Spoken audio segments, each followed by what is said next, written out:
ಇಂದೇ ಡೌನ್ಲೋಡ್ ಮಾಡಿ ಮತ್ತು ನಿಮ್ಮ ನೆಚ್ಚಿನ ಶೋಗಳನ್ನು ಆನಂದಿಸಿ.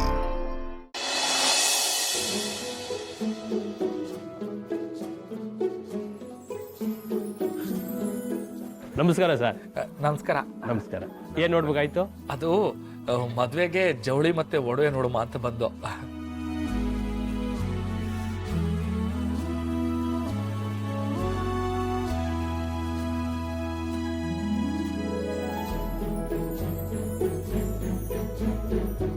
ಬರೀ ನೀವು ಆ ಕಡೆ ಹೋಗ್ರಿ, ಎಲ್ಲ ಬಟ್ಟೆ ಸಿಗುತ್ತೆ ನಿಮಗೆ.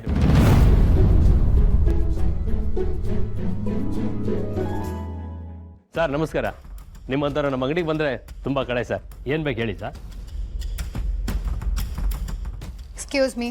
ಎಸ್ ಪಾರ್ವತಿ, ಒಂದು ನಿಮಿಷ ನಾನು ಮಾತಾಡ್ತೀನಿ. ನೋಡಪ್ಪ, ಮುಖ ನೋಡಿ ಮಣೆ ಹಾಕಬಾರ್ದು ಅಂತಾರೆ. ಹಾಗೆ ಹಾಕಿರೋ ಬಟ್ಟೆ ಮಾನ ಮುಚ್ಚೋದಕ್ಕಷ್ಟೇ ಹೊರತು ಮಾನ ಅಳಿಯೋದಕ್ಕಲ್ಲ.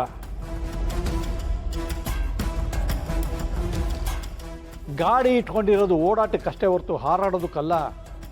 ಹಾಗಾಗಿ ಯಾರು ಯಾವ ಗಾಡೀಲಿ ಬಂದರು, ಹೇಗೆ ಬಂದರು, ಏನು ಬಟ್ಟೆ ಹಾಕ್ಕೊಂಡಿದ್ದಾರೆ ಅಂತ ಅಳಿಯೋದಲ್ಲ.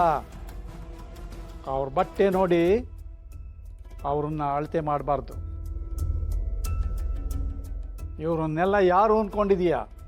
ನನ್ನ ಕುಟುಂಬದವರು, ನನ್ನ ಮನೆಯವರು, ನನಗೆ ಬೀಗರಾಗ್ತಿರೋರು.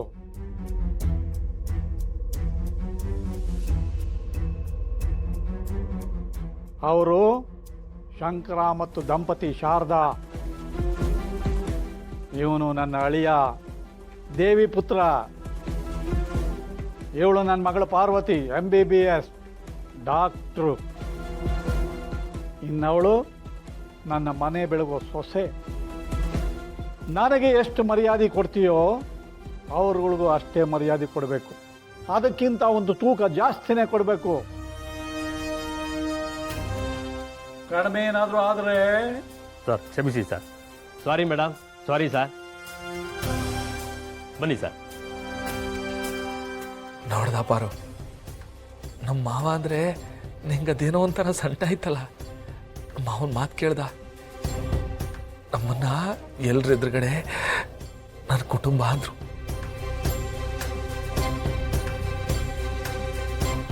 ನಮ್ಮ ಮಾವನ್ ಮನ್ಸು ನಮ್ಮ ಮಾರಿಗುಡಿ ಕೆರೆಗಿಂತ ದೊಡ್ಡದು. ಅದೇ ಕೆರಳಿನ ಮುಳುಗಿಸ್ಬೇಕು ಅಂತಿದ್ದ ನಮ್ಮಪ್ಪ. ನಿನಗೆ ಆ ವಿಷಯ ಗೊತ್ತಿಲ್ಲ ಮಾವ. ಗೊತ್ತಿಲ್ಲ ಅಂತ ನೀನೇನು ದಡ್ಡ ಅಲ್ಲ. ನೀನು ಅವ್ರು ತಪ್ಪು ಮಾಡಲ್ಲ ಅನ್ನೋ ಆ್ಯಂಗಲಲ್ಲೇ ನೋಡ್ತಿದ್ದೆ. ಅದಕ್ಕೆ ಅನುಮಾನ ಬರ್ತಿಲ್ಲ. ನಿನಗೆ ಒಂದು ಸಲ ಅನುಮಾನ ಬಂದರೆ ನೀನು ಯಾವ ಮಟ್ಟಕ್ಕೆ ಸರ್ವನಾಶ ಮಾಡ್ತೀಯ ಅಂತ ನನಗೆ ಮಾತ್ರ ಗೊತ್ತು. ಆಯ್ತಾ ನಿಮ್ಮ ಮಾವನ ಹೋಗ್ಲಿದ್ದು?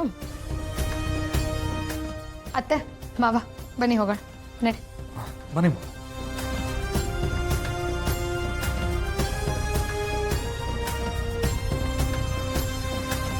ನಮ್ಮ ಮನೆ ದೀಪ ಅಣ್ಣಯ್ಯ, ನಮ್ಮೊಡಲ ಜೀವ ಅಣ್ಣಯ್ಯ.